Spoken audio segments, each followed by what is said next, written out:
Министерството за локална самоуправа работело недомаќински во 2016 година, констатира Државниот завод за ревизија.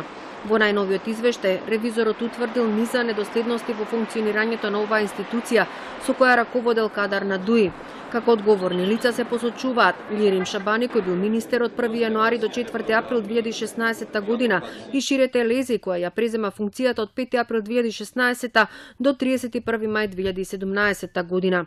Министерството вршело исплати по разни основи врз основа на некомплетна документација. Средствата за рамномерен развој не биле распределени соодветно, односно, наместо за силата, финансирани се проекти за развој на планските региони. Нема податоци ниту каде завршиле средствата од ИПА фондовите.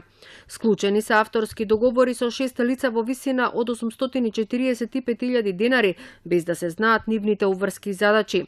За репрезентација потрошени се околу 25.000 евра кои се неподкрепени со сметки и спецификација за извршените услуги. Најголем дел од сметките се авторизирани од министерот Шабани и од други вработени во министерството. За само 3 месеци Шабани преку виза картичката која ја користел направил сметка од 2.500 евра, купувал од маркети прехранбени артикли, пијалоци, средства за хигиена, а често посетувал и угостителски објекти.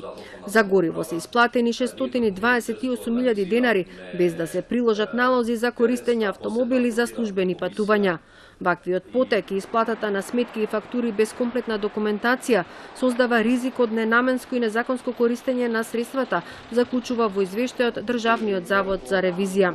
Поради одредбите од договорот со UNDP, со кои се ограничуваат контролните механизми, ревизијата не била во можност да изврши увид во финансиската документација на UNDP и начинот на кој се распределени доделените 14 милиони денари. Ваквиот начин на работа го зголемува ризикот врз безбедноста на различни податоци и нивно губење, велат од Државниот завод за ревизија. За податоците во извештајот реагираше Ширете Лези. Во дописот до Државниот завод за ревизија наведува дека незините забелешки се во делот на сите точки каде не се дели периодот на управување со претходниот министер Шабани. Тврди дека со незиното стапување на функцијата го средила одделението за внатрешна ревизија, донела правилник за начинот на користење на средствата за репрезентација, а формирана била и комисија за дисциплинска постапка за ИПА координаторот.